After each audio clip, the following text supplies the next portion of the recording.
Heart beat scan ఒక్క second లోనే world class 640 slide CT scan ఇప్పుడు మీ విస్టా ఇమేజింగ్ బంజారా హిల్స్ లో.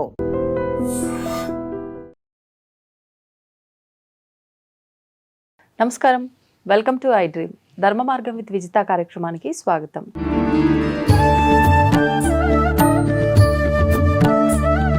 ప్రస్తుతం మనతో పాటు ఉన్నారు దివ్య విశ్వశక్తి పరివార్ ప్రచారకులు స్వామి ఓం స్వరూప్ గురువు గారు. ఇప్పుడు వారితో మాట్లాడదాం. నమస్కారం అండి. దివ్యాశిషులు దివ్య శక్తి స్వరూపులందరికీ కూడాను. మనకి శ్రావణ మాసం వచ్చిందంటే ఎక్కువగా అమ్మవారి ఆరాధనలు విశేషంగా ఈ మాసం అంతా కూడా ప్రత్యేకంగా చేస్తూ ఉంటాము. ముఖ్యంగా మొత్తము చేయలేము అనుకున్న వాళ్ళు కనీసం మంగళ శుక్రవారాలైనా సరే అమ్మవారిని ఆరాధిస్తూ ఉంటారు.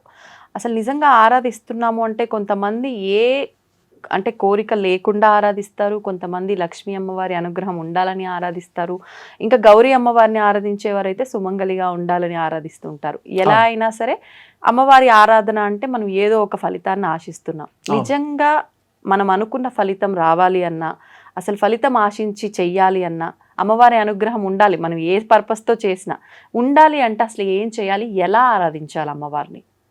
అదృష్టవంతులు ఏమిటంటే మరి 13 నుండే శ్రావణం మొదలైంది. అవును, విశేషం ఈ తల్లులకి సిద్ధించడానికి చాలా సులువుగా ఉండే పద్ధతులు ఏమిటంటే మీరు అన్నట్టుగా అన్ని రకాలుగా పూజించవచ్చు, తప్పులేదు. పూజించిన ప్రతి వాళ్ళకి కూడా ఫలితం రావాలి. ఫలితం రావాలి అంటే మనసు పెట్టాలి, దీక్షలాగా పట్టుదలగా ఈ నెల రోజులు కష్టపడి ఈ మాసం అంతా కొంచెం ఎక్కువ టైం స్పెండ్ చేసి లీనత్వాన్ని గనక అమ్మవారి భక్తి శ్రద్ధలతో పాటు లీనత్వం అండర్లైన్ చేయడం వల్ల ఆ తల్లి యొక్క సుగుణాలు గుణాలు ఈ తల్లులకి ఆ అంశ, స్త్రీలు అమ్మవారి అంశ, ఆదిపరాశక్తి అంశలే స్త్రీలు. ఎందుకంటే ఆ శక్తి స్వరూపిణుల యొక్క అనుగ్రహం, ఆ తల్లి కృప ఈ పిల్లలకి కూతుళ్ళే అనుకో, బిడ్డలే అనుకో, ఆ అమ్మకి అంత ఇష్టం కాబట్టి పిల్లలు ఆ అమ్మ ప్రేమ పొందడానికి సరే మారంగా ఆరాపణ చెయ్యొచ్చు, అది వేరే విషయాలు. అయితే ఆ అమ్మవారిని తన ఇష్టం వచ్చినట్టు అలంకరించుకోవచ్చు, ఇష్టం వచ్చిన కోరికలు, మంచి కోరికలు కోరుకోవచ్చు. సరే పెళ్ళిళ్ళైనా, పిల్లల చదువులైనా, ఇల్లులు కొనుక్కోవడాలైనా, మంచి ఉద్యోగాలైనా, తర్వాత ట్రాన్స్ఫర్స్, ఇలాంటివి రకరకాలుగా వ్యాపార అభివృద్ధి కానీ ఇలాంటివన్నీ కూడా తల్లిని కాకపోతే తండ్రిని కాకపోతే అది కావాలి ఇది కావాలని ఎవరిని అడుగుతాం? వేరే వాళ్ళని అడగలేం, వాళ్ళు ఇవ్వరు. అందుకని ఈ నమ్మకం అనేటువంటిది ముఖ్యం, మూలం. మీరు ఏ అవతారాల్లో అమ్మవారిని, లలితా భవాని తల్లి సంతోషం, లలిత చదువుతూ కూడా చేయొచ్చు, కుంకుమార్చన చేయొచ్చు, అభిషేకం చేయొచ్చు అమ్మవారికి. లలిత త్రిపుర సుందరి యొక్క విశేషమైనటువంటి మనోసులో హృదయ పీఠంలో కూర్చోబెట్టుకొని ఆ అమ్మవారిని కొలిస్తే సకల సంపదలు సత్వరము ఇన్స్టెంట్ ఇస్తాయి, అమ్మవారి కృప కలుగుతాయి. ఎప్పుడు మనం చక్కటి ఏకాగ్రతతో ఆ తల్లి తప్ప ఇతం పరం బెరుగా ఇంకొకటి వద్దు మనకి. 30 రోజులు అమ్మవారికి వ్రతం, ఎలాగైతే దీక్షలు చాలా రకరకాలుగా చేస్తారు, సరే విజయవాడలో కూడా చేస్తున్న భవానీ పూజలు అవి ఇవి రకరకాలు ఉన్నాయి. అలాగే అమ్మవారిది కూడా, లలిత అమ్మవారిది ప్రత్యేకించి. అలాగే స్థిర లక్ష్మీ అమ్మవారు. లక్ష్మీ అమ్మవారు అనగానే సరే మనకి దీపావళికి తప్ప, మామూలుగా ఫ్రైడేలు తప్ప పెద్దగా గుర్తురాదు. లక్ష్మీ వారం ఒకటే చెప్పుకోవడానికి బాగుంటుంది, చేయడానికి బాగుంటుంది. కానీ అమ్మవారిని ఆ వారానికి ఒకసారి కాకుండా నిత్యము మనం కనుక అమ్మవారిని కొలిస్తే రోజు మనకి అమ్మవారు రక్షణ, ధనాన్ని, మనకు కావలసిన ఎదుగుదలని ఇస్తుంది. ఎప్పుడు మనం నిత్యం కోరాలి. ఇప్పుడు ఆహారం తీసుకుంటాం, ఆహారం తీసుకున్నప్పుడు ఏంటి, 3 గంటలకో 4 గంటలకు ఒకసారి ఆకలి వేస్తుంది, మరి తింటాం, మళ్ళీ ఎనర్జీ వస్తుంది, బూస్ట్ అవుతుంది. అలాగే స్నాక్స్ అని అవని మనం మామూలుగా దైనందిక జీవితంలో ఎలాగైతే చేస్తామో అదేవిధంగా ఈ శరీరం నిలబడడానికి మనం ఎంత కేర్ తీసుకుంటున్నామో అలాగే భక్తి అనేటువంటి ఆ యొక్క అమ్మవారిని కొలిసే విధానంలో ముఖ్యంగా భక్తి మన సమర్పణా భావంతో ఏకచిత్తంతో గనక మనం చేస్తే తప్పకుండా ఆ ట్రాన్స్మిషను మాటలు మాట్లాడేటప్పుడు కూడా మనుషుల్లో మొహం చూస్తూ మాట్లాడతాం. ఎందుకు? ఏకాగ్రత కోసం వాళ్ళు వింటుంటారు, చేస్తుంటారు. అలాగే అమ్మవారి పూజలు చేసేటప్పుడు కూడా పటం కానీ దేవుడి పటం కానీ అలంకరణతో పాటు విగ్రహ రూపంలో కానీ మీ ఇష్టం, మీకు ఏది అనుకూలంగా ఉంటే అది పెట్టుకొని మీరు అమ్మవారిని ఏకదీక్షగా తీక్షణంగా అలా కళ్ళల్లో కళ్ళు పెట్టి అమ్మవారిని గనక మీరు చూడగలిగిన నాడు, ఏకాగ్రత నిలపగలిగిన నాడు ఆ తల్లి మొహంలోంచి ఫోటో ఏదైతే ఉందో ఆ ఫోటోగా ఉండకుండా ఒక తల్లి కూర్చున్న భావం, జీవంతో ఉండే మన వాళ్ళతో మాట్లాడే వాళ్ళంతా జీవంతో మాట్లాడతాం. ఇప్పుడు నేను మీతో మాట్లాడుతున్నాను, మీరు సజీవంగా ఉన్నారు. నేను విగ్రహంతో మాట్లాడడం లేదు, కదలే ఆడే తల్లితో మాట్లాడుతున్నాను. ఆ విధంగా గనక మనం ప్రాక్టీస్ చేస్తే అమ్మవారిని చూడడం నిజంగా మీ అమ్మవారు ఎంత మరి జీవం పోసుకున్న తల్లులు ఉన్నారో అలాగే ప్రాణం పోసుకుని ప్రాణాన్ని ఇచ్చేటువంటిది, ప్రాణాన్ని ప్రసరింపచేసేటువంటి దివ్య శక్తి, విశ్వశక్తి అమ్మవారు మీకు అమ్మవారు అయిపోతుంది. విగ్రహం ఉండదు అక్కడ, అందరికీ కనబడదు. ఎవరైతే చేస్తారో ప్రాక్టీసెస్, ఎవరైతే తలుస్తారో, ఎవరైతే కొలుస్తారో వాళ్ళకి మాత్రమే, వేరే వాళ్ళకి లేదు. అంటే ఎలాంటి ప్రాక్టీస్ అంటున్నారు? జస్ట్ చూడడం, ఇలా కళ్ళల్లో కళ్ళు పెట్టి చూడడం, తర్వాత మీరు ఏకాగ్రత చేయడం. ఆ దృష్టి పెట్టేటప్పుడు ఆ తల్లి కూడా మిమ్మల్ని మీరు చూస్తే వాళ్ళు చూస్తారు.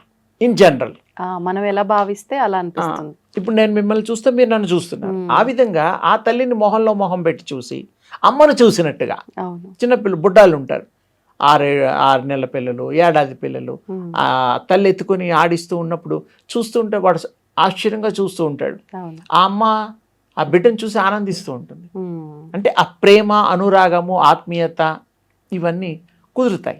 ఈ తల్లి కూడా విశ్వజనని, జగజ్జనని, జగన్మాయ కాబట్టి, అందరికీ తల్లి కాబట్టి మనం కూడా ఆ విధంగా మొహంలో చూస్తే, ముఖార విందాన్ని చూస్తే దివ్య ప్రభ తేజోమయమైనటువంటి తల్లి ఆ మొహం చూడడంతో మనకి ఆ అమ్మవారు కూడా మనని చూస్తుంది.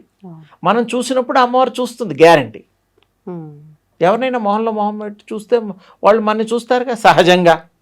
మరి అమ్మవారి మీద కాన్సన్ట్రేషన్ చేసి అమ్మవారిలో లీనత్వాన్ని మనం మరి అవి చూస్తే అమ్మవారు కూడా మీకు యద్భావం తద్భవతి, యదో దృక్ తదో భావ. మీ ఏ దృష్టి అయితే ఉంటుందో ఆ అమ్మ కూడా అదే దృష్టితో ఏది అడిగితే అదే ఇస్తుంది. మనం అన్నీ ఇమ్మంటే అన్నీ కాదు, మీకు ఏ కోరికలు ఆ కోరికలు తీరుస్తుంది. అలాగే అమ్మవారిని ఆ విధంగా తాదాత్మ్య భావంతో కనుక మనం కోరుకున్న నాడు, కొలిచిన నాడు నిత్యము సత్యము అనంతంగా జీవిత కాలంలో అమ్మని మర్చిపోకుండా మనం చూస్తే ప్రతి నిత్యము ఆ తల్లి మీ తల్లిలాగా మంచి చెడులు కనుక్కుంటుంది, మాట్లాడుతుంది. మాట్లాడిన వాళ్ళు ఎంతోమంది ఉన్నారు మన చరిత్రలో, పురాణాలలో దేవుళ్ళతో మాట్లాడిన వాళ్ళు ఉన్నారు కదా. ఇప్పుడు కొత్త ఏం కాదు. కానీ ఎప్పుడు మాట్లాడాలి? ఆ తపస్సు అంటే, తపస్సుకు అర్థం తప అంటే తప్పించిపోవడం. తప్పించిపోవడం అంటే అది తప్ప వేరేది చేయకపోవడం, దాన్నే తపస్సు అంటారు. ఆ విధంగా ఆ దృష్టితో కనుక చేసిన నాడు స్థిరలక్ష్మి అమ్మవారు మన ఇంట్లో, లక్ష్మీ అమ్మవారు చంచల స్వభావం మామూలుగా, కానీ స్థిరలక్ష్మి అమ్మవారు స్థిరంగా ఉంటుంది, చంచల స్వభావం ఉండదు. మీరు ఎంత సంపాదించినా మీకు చక్కగా ఇంట్లో నిండుకుండా లాగా తొణకక ఉంటూ ఉంటుంది. ధన రాసులు అన్నీ కూడా, సిరి సంపదలు అన్నీ ఆ ధనలక్ష్మి అమ్మవారు, స్థిరలక్ష్మి అమ్మవారు, ధనలక్ష్మి అమ్మవారు ఒకటే, కానీ స్థిరం అంటే ఉండేటువంటిది. అందుకని ఆ పదం వాడాం. అందుకని అది చాలా విశేషము. అందుకని అమ్మవారు మనకి దండిగా ఎన్నో ఊహించలేనంత మెండుగా మనకి ప్రసాదిస్తుంది. చాలా సింపుల్ టెక్నిక్. మంత్రం చదువుతూ మానసికంగా మొహం చూడండి, లలితాపారాయణం చేస్తూ మొహం చూడండి. మొహం చూడడమే పని. అప్పుడు ఏమవుతుంది, మన మైండ్ మస్తిష్కంలో ప్రింట్ అయిపోతుంది. ఎవరినైనా చూసిన వాళ్ళని 10 ఏళ్ల క్రితం 5 ఏళ్ల క్రితం వాళ్ళని ఎలా గుర్తుపడతాం? అవునండి మిమ్మల్ని అక్కడెక్కడో చూశాను, ఇక్కడెక్కడో చూశాను, మీరు మా చుట్టంలో ఆ దూర బంధువు, ఇవన్నీ అనుకుంటూ ఉంటాం. అమ్మవారు అందరికీ బంధువే. అమ్మవారు బంధుత్వం అంటే ప్రేమ తత్వ రూపం. అందుకని అమ్మవారిని చూస్తూ ఉంటే సంబంధం ఏర్పడుతుంది. కళ్ళు మూసినా తెరిచినా అమ్మ గుర్తొస్తుంది. ప్రతిదీ చెప్పుకోవచ్చు. అమ్మవారికి హృదయం విప్పి సమర్పణ భావం చెయ్యొచ్చు. మన కోరికలన్నీ తీర్చుకోవడానికి ఇది సరియైన మార్గం. చక్కగా ఈ మాసాన్ని మీరు అమ్మవారిని కొలుస్తూ అమ్మవారిని ప్రత్యక్షం కూడా చేసుకోవడానికి అవకాశం ఉంటుంది. ఆ మంత్రాలు కూడా మననేతి మంత్ర, ఎప్పుడు మీరు మననం చేస్తే అదే మహామంత్రంగా అయిపోతుంది. మీకు చక్కగా అమ్మతో మాట్లాడచ్చు. ఆ అమ్మ రూపం మీరు ఒక అంశ వస్తుంది. ఎలాగైతే మీ పిల్లలు కూడా మీ అంశే, మీ గుణాలు మీ రంగు ఎలా వస్తుందో ఈ యొక్క సద్భావం చేత అమ్మవారిని కొలవడం వల్ల అమ్మవారి గుణగణాలు అమ్మవారి రూపురేఖలు మీలో వచ్చి మీరు అమ్మవారి స్వరూపాలు అయిపోతారు. ఖచ్చితంగా మీరు చేస్తే మీరే అమ్మవారు అయిపోతారు. అమ్మే మీరు, మీరే అమ్మ. మీ హృదయంలో అమ్మే ఉంటుంది, ఊపిరిలో అమ్మ ఉంటుంది, పీల్చే వాయువులో అమ్మ ఉంటుంది. ఇంకేం కావాలి? మీరే అమ్మవారు అన్నప్పుడు మీరు మంచే చేస్తారు, మంచి ఇస్తారు. సర్వము మీ ఆధీనంలో. మంచివే సుమా. చెడు చేయాలి అంటే అది రాదు. అమ్మవారు చెడు చెయ్యనివ్వదు. చేసినా బుద్ధి వచ్చేటట్టు ఒక జన్మకి అయ్యే శిక్ష 100 జన్మలు కాదు, 1000 జన్మలు కూడా పట్టచ్చు. మళ్ళీ ఈ జన్మ రాదు. అలాంటి పనులు చేయకండి. మంచిగా ఉపయోగించుకోండి. మన కుటుంబాన్ని బాగుపరుచుకునేటువంటి చేయండి. ఇతరులకి మంచి చేయండి. భక్తిని పెంచండి, పెంపొందించండి, ప్రచారం చేయండి. ప్రతి హృదయంలో భక్తి బీజాన్ని మరి నాటండి. అది మహావృక్షాలుగా అయి అమ్మ తనాన్ని, అమ్మ ప్రేమని ఈ యొక్క మానవాళి పంచుకునే విధంగా ఈ శ్రావణ మాసాన్ని ప్రత్యేకించి ఆ అమ్మ దయని పొందండి. అమ్మ దయ ఉంటే అన్నీ ఉన్నట్లే తేలికగా. అందుకని చక్కగా మీరు ప్రాక్టీసెస్ చేస్తూ అమ్మవార్లు యొక్క కృప పొందడానికి అర్హత సంపాదించి అమ్మవారి గుణగణాలని కూడా మీరు పాటించి చరితార్థులు కండి. మీకు అమ్మవారి యొక్క సంపూర్ణ అనుగ్రహాన్ని మీరు పొందుదురుగాక. ధన్యవాదాలు. And for more videos, Please subscribe to iDream. Please subscribe to iDream. Please subscribe iDream. And please subscribe to iDream. For more videos, subscribe to iDream. please like, share and subscribe to the channel. Congratulations, iDream. Subscribe to iDream. Subscribe to iDream. So subscribe to iDream Media. iDream की iDream team अंदर की huge congratulations. Please subscribe iDream Media. Please subscribe to iDream. Subscribe iDream. Please subscribe to iDream. iDream అంటే నా కళల channel subscribe చేసుకున్న నోరు తిరుగుతలేదు. మీరైతే గంట గుర్తు కొట్టండి. For more such videos, please subscribe to iDream. Subscribe to iDream. Please subscribe to iDream. Please subscribe iDream Media. Please do subscribe to iDream. Please subscribe to iDream Media. For best entertainment and information, please subscribe iDream. And don't forget to subscribe to iDream.